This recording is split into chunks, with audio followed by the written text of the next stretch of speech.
This is the Teachable Soul podcast. Because we cannot possibly live long enough to make all the mistakes ourselves, let's take a few moments to learn from the mistakes of others. The Teachable Soul podcast, where guests and listeners like you share stories of failure and teachable moments on the journey to success. Here's your host, Kat Daniels.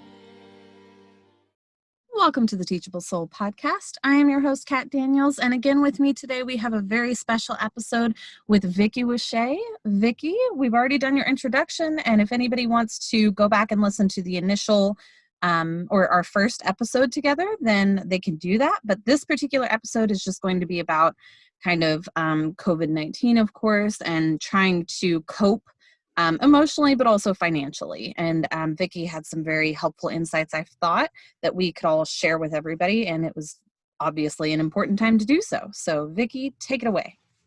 Thank you very much, Catherine. Thank you. Yeah, so I really wanted to focus in on helping you shift your mindset through this podcast to see this as an opportunity. Yes, there are horrible things going on and lots of people are going to lose people that they love. Lots of businesses are going to struggle. But I think what we can pull out of this, and I'll move to businesses as an example, is the businesses that are struggling and maybe businesses that weren't strong enough in the first place. And so what we can do now is use this extra time that we've got, bearing in mind all the challenges that you're going to go through, and we'll get to that in a minute, and use this extra time that we've got now in order to plan and prepare so that you don't just survive the virus, that you thrive through the middle of the virus, and that you come out at the other side of the virus in a much stronger position. And whether you're a business owner, whether you're an employee, any situation that you're in now, there is a perfect opportunity for you to change your life for the better. And that's what I want to share with you. I was just going to say, I went to Chick-fil-A today. And obviously Chick-fil-A, financially, they're doing all right. But the employees there, just emotionally, like there was a guy that was standing outside of the window, asking about something that was a customer. And then there was another lady that was working there that was like, I can't find the car that you're talking about. And it was just, and they were not their usual chipper self. Do you know, you guys have Chick-fil-A over there, right? Well, no, I don't know if we have that, but we've got like Kentucky Fried Chicken. It's a takeaway store, I guess. Right. Do you think that they were new staff? Because what we've actually got here is where, for example, some of our supermarkets have laid off the people who are vulnerable.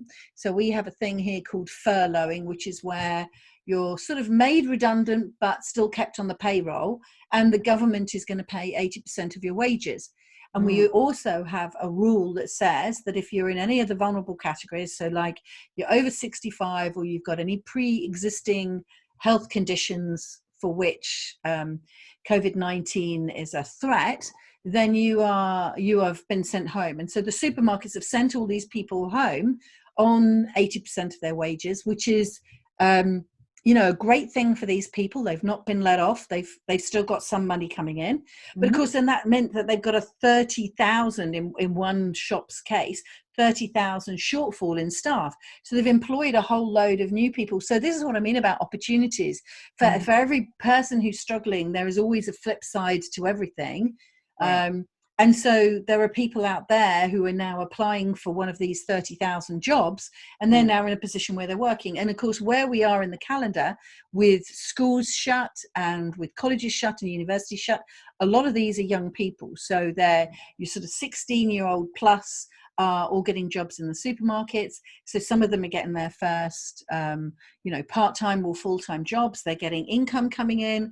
But of course, they're sort of both vulnerable in terms of their working knowledge, and they're also vulnerable in that they're out in places that are very, very busy in terms of the risk of getting the virus. So I just wondered whether your example of your people was because of the stress that they're under, or whether it's because, they're new, and there are so many challenges for people, and we all need to just be kind now. Exactly. Yeah. And that's, I don't know if it was because they were new. I would assume so. I would assume that something like that happened because what they're doing is they're just allowing everyone unemployment. So if you just, lose your job right now for any particular reason whatsoever, bar like I don't know, some rare example that I don't know of right now.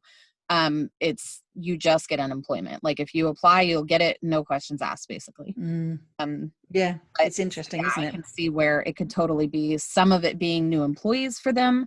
But I asked the lady through the drive-through, I said, "Are you guys okay?" Because they were Chick-fil-A is very well known for their customer service here.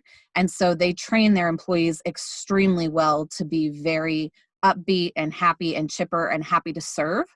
Um, Mm. it's fantastic to see and feel and have that connection. But they were not that today. And I was like, oh my gosh, I feel so bad for you guys. I know, it's interesting, isn't it? And I think that's an indication of sort of the two key things that are going on here. Yes, there is the underlying health threat, and we'll call it that. But what it's doing is it's triggering for people a lot of stress on the emotional side and a lot of stress on the financial side. And that's why I thought it would be really useful for us to have this conversation. And if I sort of just dive in, before you can get to dealing with the financial stress, which actually is the root of the problem. So whether you're not sleeping, whether you're being a bit snappy with your family member or anything, I guarantee if we had a conversation, it will be if we dig deep enough down because you're worried about money. So before we come to the strategies that you can apply to relieve that pressure, you've actually got to put yourself in a position where you start to apply some strategies to support yourself mentally. And what I really love about this podcast is it's called The Teachable Soul. And this is our opportunity to allow our souls to teach us back, because all of the things that I'm going to share with you today are a combination of common sense, innate skills and abilities, and just, sensible things to be doing. So one of the things that we love as human beings is some degree of certainty. Now, there's always going to be people out there going, yeah, but I like variety. I like flexibility. Me too. But I love rigid flexibility. I want to know that there is something there from which I can be flexible. I want to know that there is some structure from which I can vary. I believe last time we called it planned spontaneity. Yeah, there's planned spontaneities too. So planned spontaneity is a bit more in terms of like your business and you're doing things, and rigid flexibility is sort of like the higher level of thinking. So well remembered, Kat. So one of the key things that's sort of gone up in the air for a lot of people, particularly if you're at home, so either you're going to be in a position where you've lost your job, you're at home furloughed, or you're on benefits, and so you've got no work structure at all, or you're at home for work and you're supposed to be doing your normal day's work, but you're inside your house now with all of the confusion that goes on in the house. So you've either got a partner in there, or you might have children or multiple children in there. And so there are many demands on you, or worse, you're the third sort where you've been sent home, and whether you're working or not working, you're literally locked in your own property and you're alone. So these three things are all causes of stress for us. And so one of the first things to do is to start building in some structure. So whether you've got work to do for which you will be paid, or no work, or children that you need to homeschool, sitting down as a family group, as a household group, and working out your structure is really important. And I would highly recommend that you still keep to your Monday to Friday and then Saturday, Sunday patterns, so that you know where you are in the week. I mean, we've just had an example here where my daughter didn't recognize that it was already Friday. So we need to be, keeping aware of what's going on, keeping track of the days. I think that's a really helpful thing to do. And then make sure that you're keeping your body clock sensible. Now, there's going to be the exception to the rule, like people who have always worked night shifts and things like that. But for the majority of your listeners, getting up and getting out of bed by no later than 8 in the morning, and going to bed at night by no later than sort of 11 or worse 12 o'clock will be a really good habit to get into.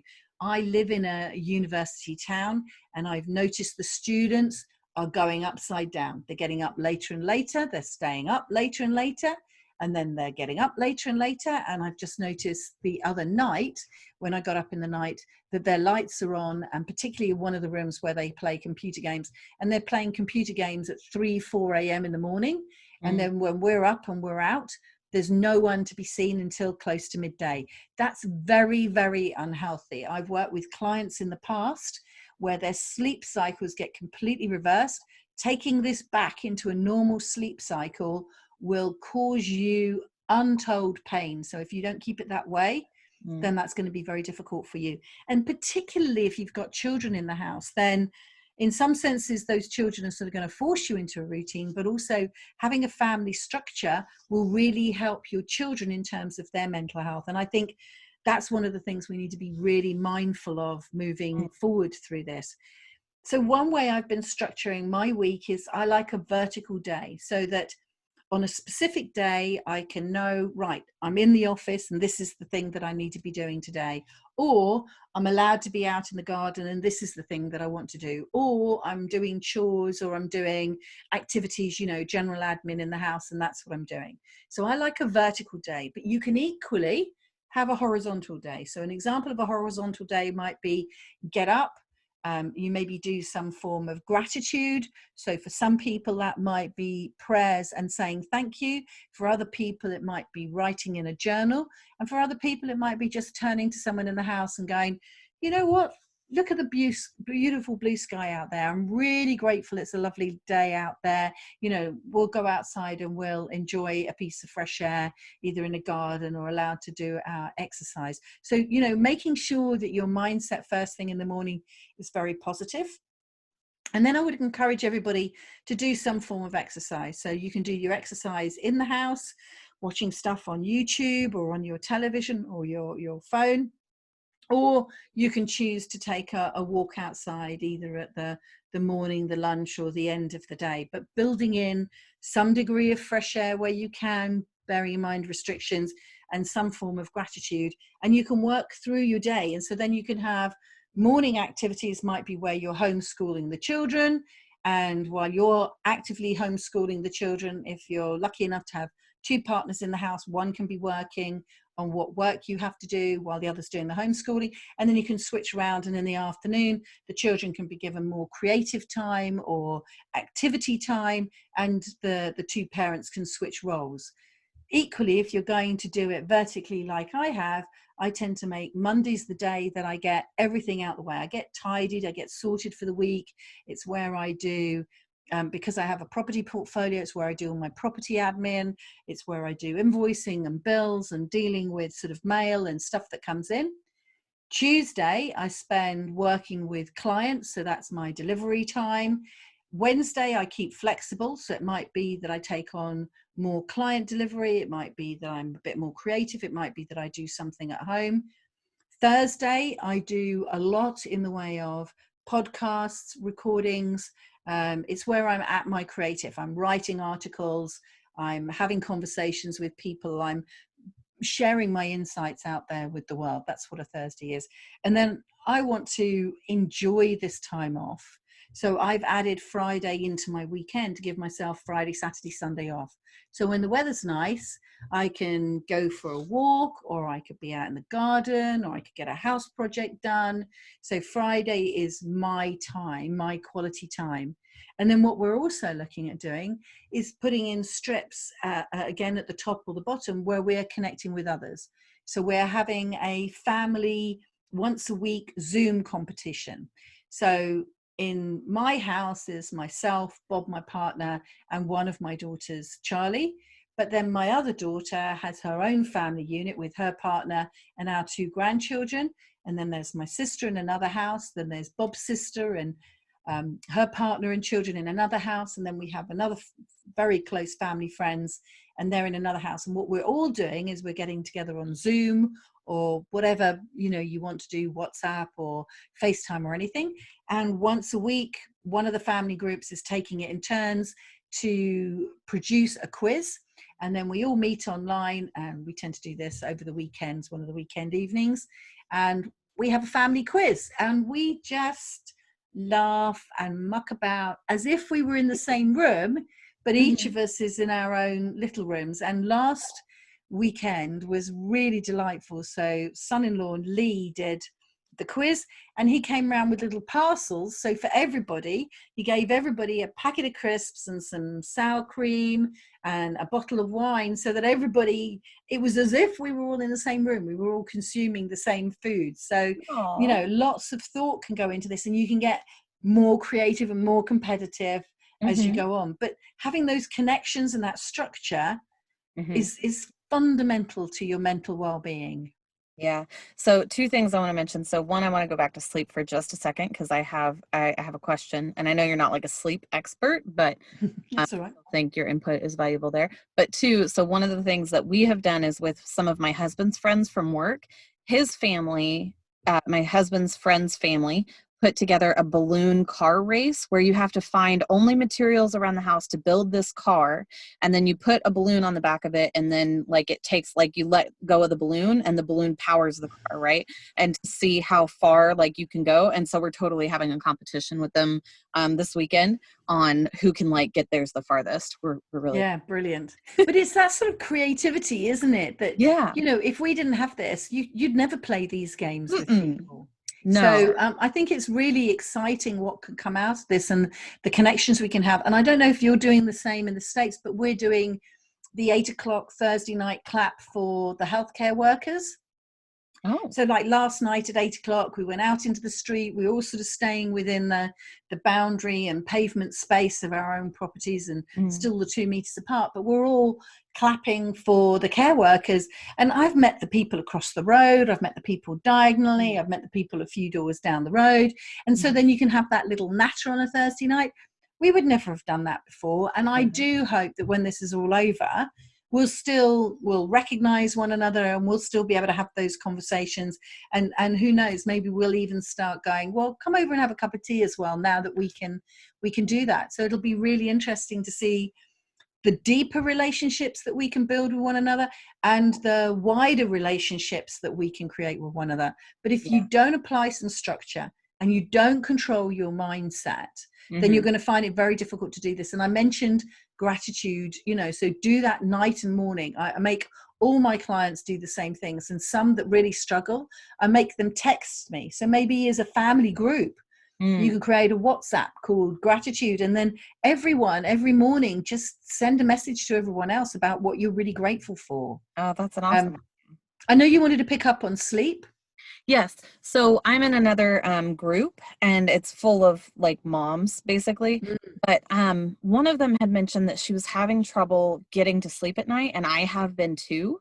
And I mean, it usually takes me a while to get to sleep anyways, but now it seemed like I literally, no matter what I do, just cannot get to sleep initially. And originally I was like, well, maybe it's because I'm not like exercising enough during the day.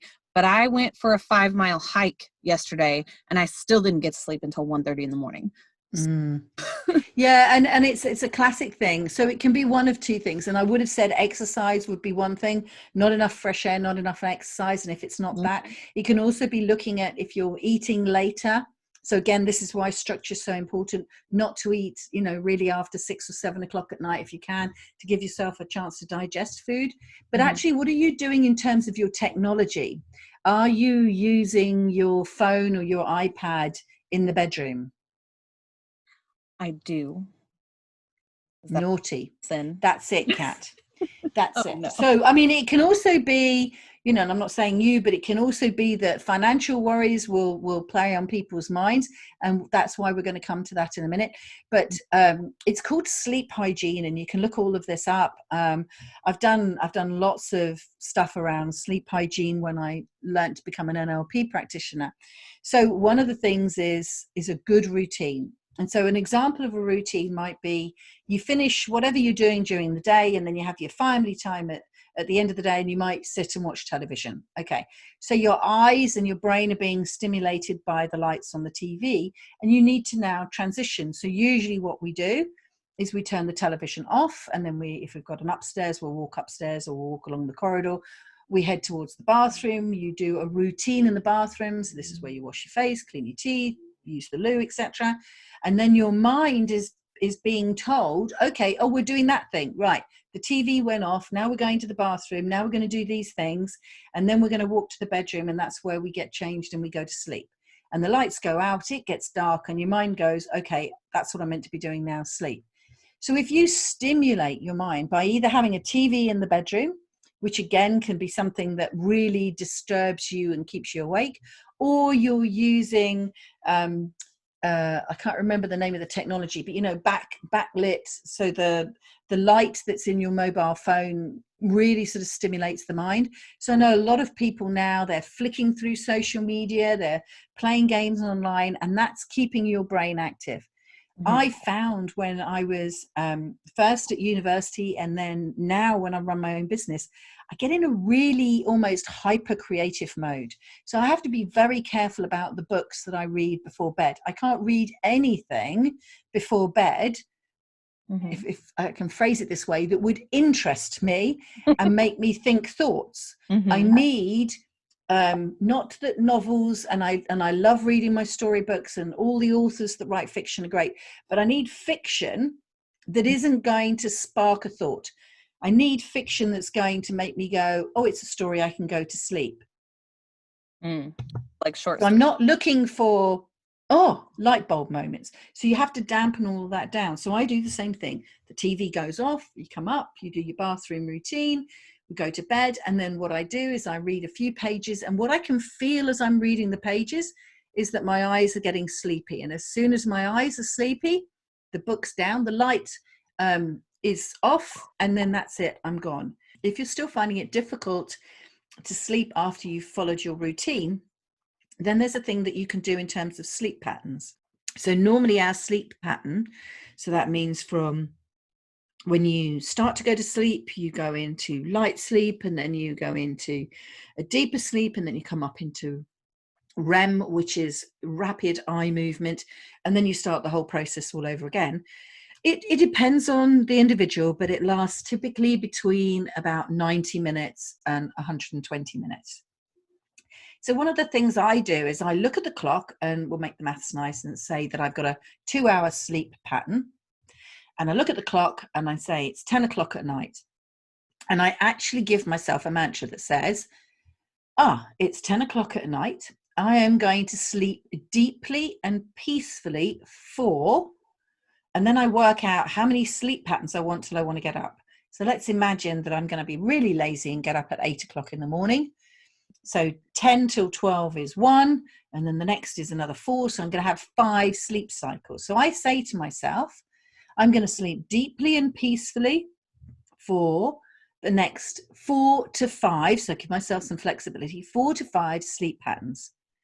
Anything that I need to remember, I will still remember in the morning. I do not need to worry during the night. I can now just sleep deeply and peacefully. And then that's it. Then I go to sleep. And what I've noticed is that when I do that mantra, I wake up just before the alarm. So then I'd set my alarm for 8 o'clock because obviously I needed to actually get up. And I would probably wake around 7:30. And because actually, it's not a precise sleep cycle. It's not exactly 2 hours long. It's approximately. So actually doing some of these habits. So what I would suggest again is structuring your day, keeping the mindset going. And then we're going to come on very importantly in a minute to the finance side, so that if it is money that you're worrying about, we can take care of that as well. But have a structured day, keep yourself in a place of gratitude. Remember what's important to you. Not all of the nonsense of buying things and everything else, not all of the material world that we had before. What's really important to you is your family, your friends, your health, your exercise, eating good food, all of those sorts of things. So keep an eye on all of that. Take away the technology. Don't bring your phone into your bedroom. Leave it outside the bedroom door if you need to. I mean, this might be a bit more difficult if you share a house, but then if you share a house, actually switch the phone off. Turn it off. Because that way you're not allowing those vibrations into the bedroom, which can be disturbing you. And then do whatever you need to do in the way of a mantra. And it can be, I'm just going to sleep deeply and peacefully, and you put your head on the pillow and then you're gone. And if not, then, Google some more stuff around this. But it's about sleep hygiene and creating a routine that you keep. And then hold the faith. You need to do this for a week, maybe 2 weeks, so that it becomes a learned habit. Don't just do it tonight and then go, oh, darn, that thing that Vicky said didn't work. I still didn't sleep last night. But that's because you were in the old routine, really. You're retraining your mind. If you've got a teachable soul, you've got a teachable mind as well. So make sure that you pick up on that. Exactly. Hopefully that will help you, Kat. Thank you. Yes, I'm sure it will. So then I think one of the other things that we want to do now is really make sure that there isn't any underlying financial worries. And this is really sort of the crux of this, looking at the finances. Now, the reason I put this after your mindset is because if you do not feel strong, if you do not feel resilient, if you're not focused on doing this, determined to get a grip of it, it's all going to be much more difficult. And it doesn't need to be difficult, because this is such a simple thing to do. You need to understand, we all need to understand how much money you have coming into your house and how much money is going out of your house. And then you can look a bit deeper and you can look at what the money going out of your house is being spent on. And then based on what's important to you, work out whether you still want to be making those same purchases. So again, this is something that I do with all of my clients. You're looking at your income and you're looking at your expenses. If you want to, you can use an Excel spreadsheet. If you follow the links to me, I've even got an online already set up for you spreadsheet where you can add your details in. We're now in April. So you've got all of January, February and March bank statements and credit cards that you can go through. So start to add up. How much money did I spend on food? And separate your food out. Separate your food out into food that you bought to come into the house, food that you bought that were like takeaways, lunch snacks.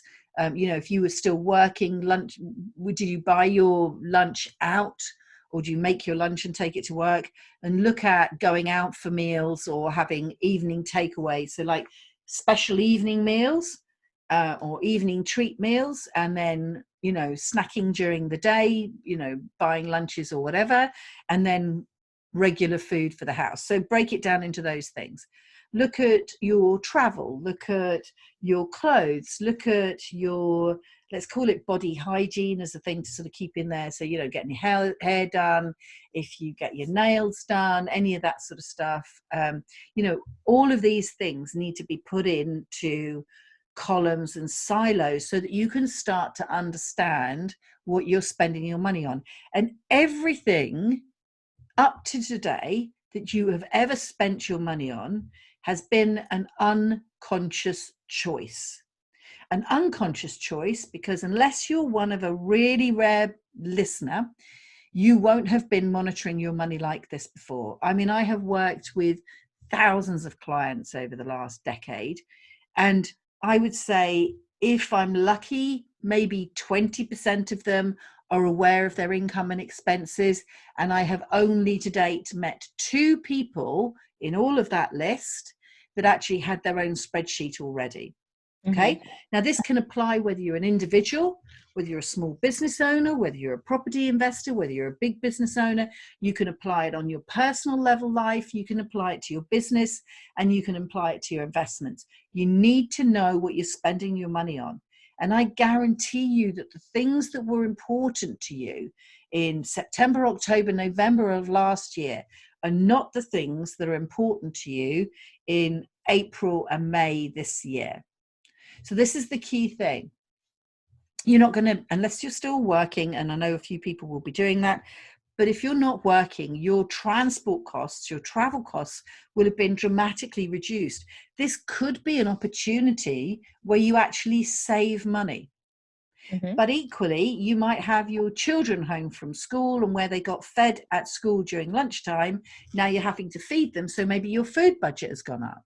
And so what you can start to do is to look at how you used to spend money, how you're now spending money during the COVID period, and how you want to, is the next phase, how you want to spend money in the future. Mm-hmm. And so simple things like going through your expenses might show that you have a magazine subscription to something that you never read. You might have a membership to something. You might be in some online program or other. Obviously, if you've got a gym membership, that will be suspended. Your travel costs will be suspended. You might pay monthly for all sorts of things that aren't relevant.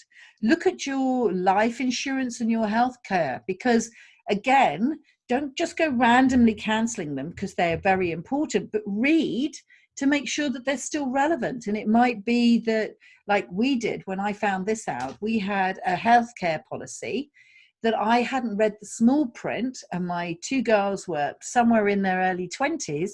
But the healthcare policy, although I thought it was for a family, said it only covered children until they were 18, and then they needed their own policies.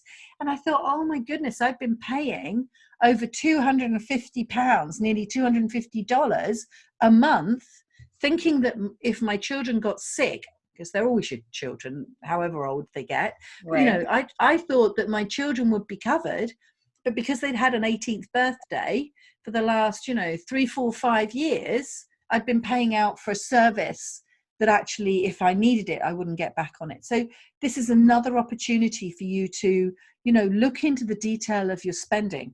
Mm-hmm. And other things, like you might be incurring interest charges on things. So you could be overspending on a monthly basis and incurring fees from the bank. And now, because you're not going to have all the travel costs and because you're going to do your budget, you could bring your spending down and then actually save money by not incurring fees from the bank.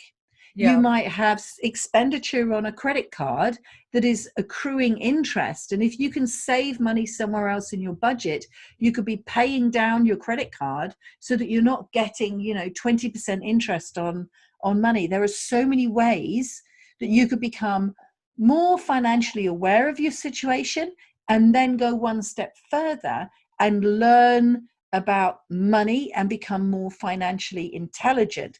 And that's how you're going to be stronger when you come out the other side.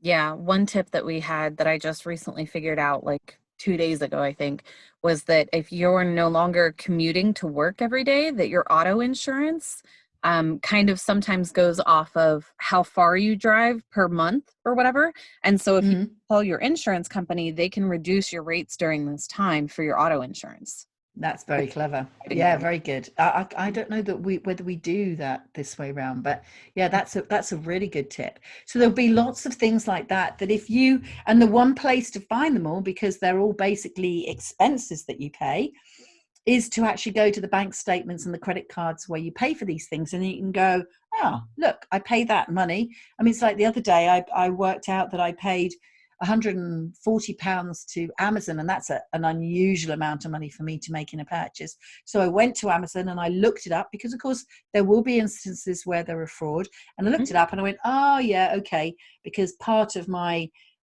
currently in COVID mode is that we are attempting to create a vegetable garden. We've still got to dig the vegetable garden, but I've got the seeds, I've got them sprouted, and I had bought some sort of like greenhouse glass. It's not glass, but some greenhouse protector stuff. And so that's what I'd spent the money on, so that I could create a greenhouse in the garden to sort of grow the plants on. So it's really interesting, isn't it? Even though I manage our money and I keep an eye on everything, you can still have something that you forget, and then you can go, I don't want to be spending I don't want to give 140 of my pounds to Amazon. So what did I spend that on? Is that something I value? Okay, in this instance, it was a one-off payment. And what we're hoping is that £140 investment in greenhouse glass is going to produce vegetables for us from the summer through to the autumn. And that actually what we'll end up doing is saving money on our shopping bill, because we're going to have this maybe not quite endless supply, but of fresh, organic, theoretically, if all the slugs don't get it first, all this fresh produce, and then that's going to be good for us. And, we're not paying for our membership down the gym. When we come out of this and we've been walking and doing our morning exercise at home, will we still want to go down the gym? Or will we want quite such a big package down the gym? I mean, we pay for the weights rooms, the actual gym, we pay for the classes, we pay for the swimming pool. Do we need to pay for all of that stuff in the future? Might we only pay for classes, or maybe we'll only pay for swimming? And so we could even reduce our bills. But you don't know that unless you check things out. Yep. exactly. And then one last thing under finances, and that's around debt. And I sort of touched on it a bit with credit cards, but every country that we're in, our governments are responding in different ways. And one of the things that we're being offered here in the UK is something called a mortgage holiday. And we don't have enough time for me to go into how ridiculous that title is. There is no such thing as a mortgage holiday. Right. It is a suspension of your mortgage payments. And while you're not paying it, you are accruing interest on the interest, and it'll have to be paid back at the other end. So the most important thing is to understand your income and your expenses first before you make any major decisions like this to suspend any payments. But know that everybody out there is going to be prepared to help you. But if you owe someone money, so it's a bit different, like the car example you gave. You don't owe people money on your insurance. You buy that service, and your example was that you're buying the service with a view to driving 100 miles a week, but you're only actually going to drive 10 miles a week. So that service level can be reduced. I've got the gym, we're not going to the gym, so we've suspended the payment. Now, those two examples don't carry any penalties because all we're doing is adjusting our service level. Right. If you stop paying for something that is a debt where you actually owe, and let's just lump them all together and call them a bank, but they could be any sort of, credit agency or anything like that, that you owe somebody money, there would normally be interest due on that money. And if you get a payment break, if you take a break from making those payments, that lender will be entitled to not only charge the normal amount of interest that they would normally charge on the money that you borrowed, but because you haven't paid that, you will then get charged interest on that as well. So the interest will accrue on top of the interest. And so you need to be really, really clear what you're getting into. I've worked with clients where they are a husband and wife, for example, and they've worked out that by not traveling to work and not being able to go out and do all of the going out, we can't go to the cinema, we can't go to concerts, all of the non-essential things that are shut were non-essential expenses that actually they can save one whole person's wages on a monthly basis. Wow. So they don't need to take any mortgage breaks or anything like that. They don't need to not pay anything. In actual fact, what they can start to do is to look at if they've got any loans that actually they want to use this extra money to pay down. So when you come out the other side, they're going to be in a much better financial position. And you can do that if you look at your income and your expenses and don't go jumping into taking on unnecessary debt until you know where you are now. Please become financially aware and more financially intelligent. Definitely. Awesome.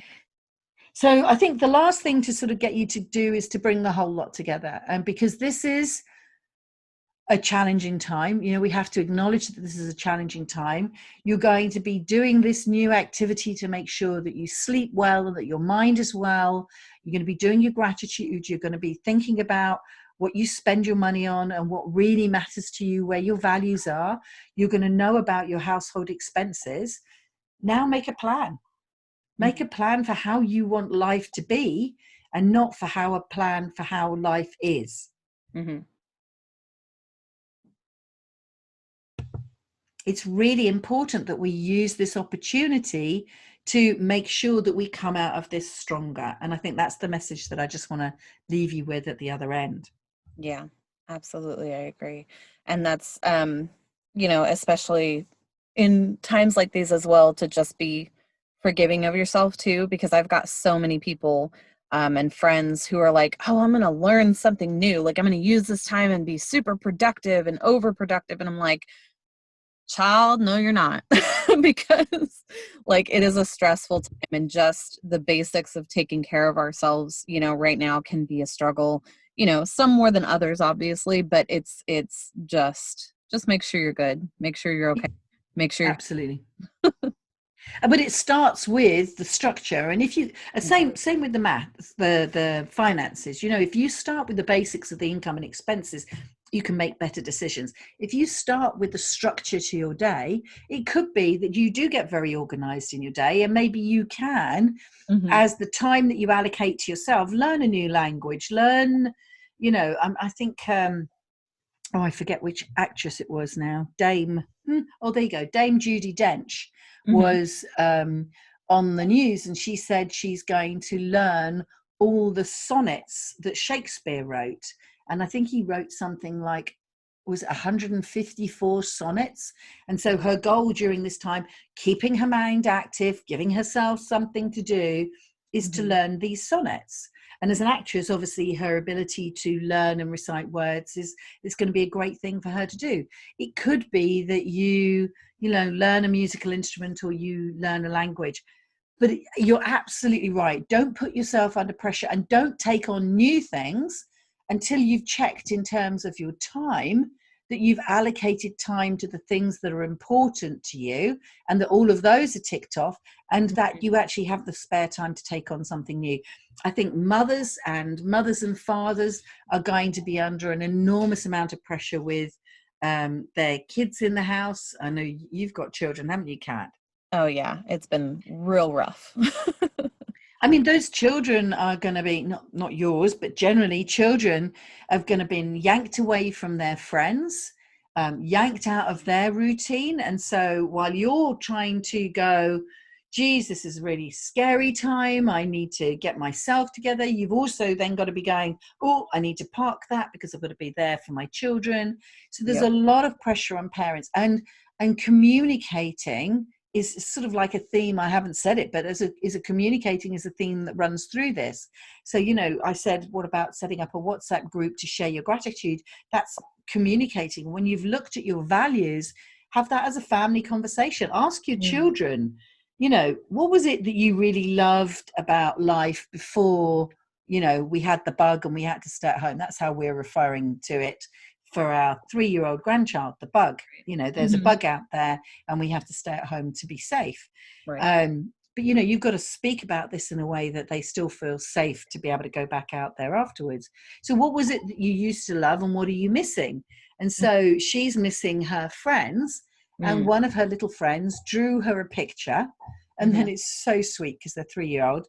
The mum has then annotated the picture, because obviously the picture for a 3-year-old is, you know, they're squiggles and legs, and you know that they're people, but you've got no idea which person's which. So mum's written with arrows, this is Amelia's daddy, this is Amelia's mummy, this is Amelia's little baby brother, and this one's Amelia. And this is where you are. You've gone for a walk together, or whatever the story was. And then they have posted this to Amelia. So now she's got this present that came through the letterbox because of the postman, and she opens it up and she gets this lovely picture that then she can put, and it reminds her of her friends. So then what she can do is she can send her a picture back. So, you know, helping our kids stay connected, because I think some of the little ones are going to struggle more because they probably haven't got mobile phones, or their mates haven't got mobile phones, so they're not like the teenagers. I mean, you know, my daughter, for example, she's 30 at the moment.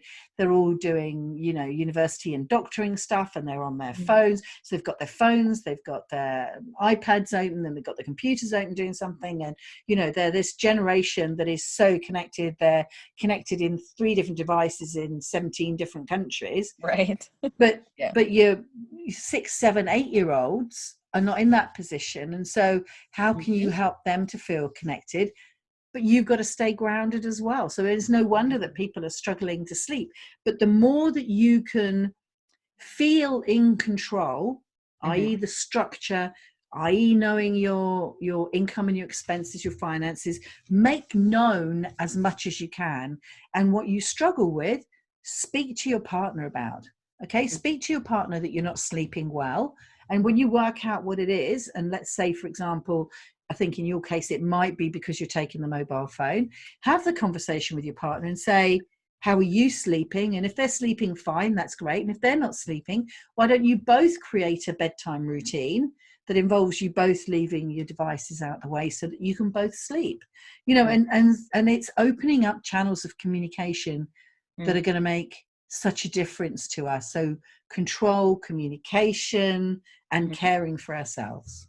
Yep, you're exactly right. And yeah, for my 6-year-old, we are going to be video chatting some of her friends even, and having like a Zoom call for 6-year-olds at some point this weekend. So yeah, I think that's a brilliant idea. You know, we're having a wonderful time in our family doing it, but I mean, you know, it so needs to be there for the little ones. And if all you parents can get together and you've got a way that you can all get on Zoom, can you imagine the fun these kids, and imagine the peace and quiet you're going to get? I mean, if you could stick your kid in front of an iPad, chatting to all of their schoolmates for like half an hour or an hour, you could actually just sit down in a chair and go, oh, I'm relaxed. Right. You're not having to worry. Yep, absolutely. And yeah, that's definitely important too. Definitely. It's all about balance, isn't it? Well, I hope that that's been useful to your listeners, you know, that they've got a clear idea. Start with your mindset.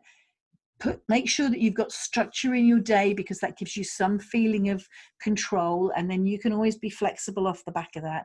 Remember to be grateful, top and bottom.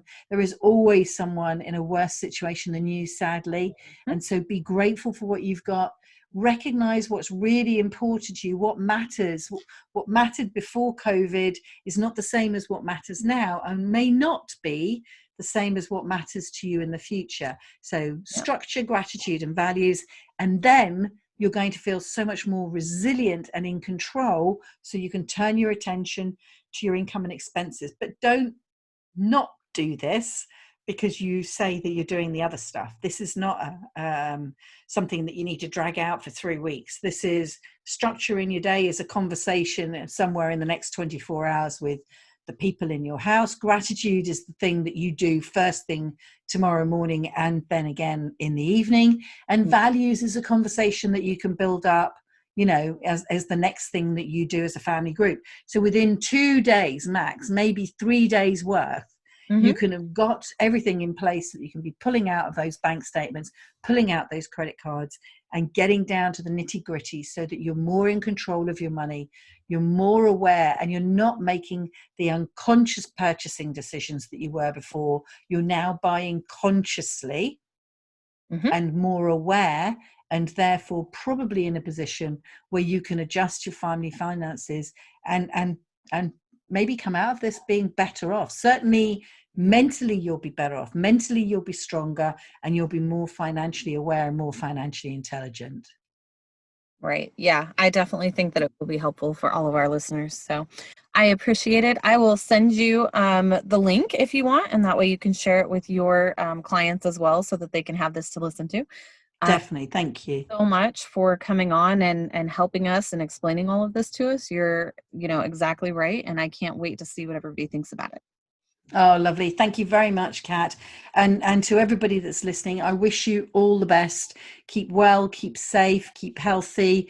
Above all, you know, build that mental resilience and take back control where you can of your life and of your finances, and come out of this stronger. I do believe we can all come out of this stronger, and we can then create a much better world for ourselves on the other side. So be well. Yep. Health, wealth, and happiness, everybody. Absolutely. Listening.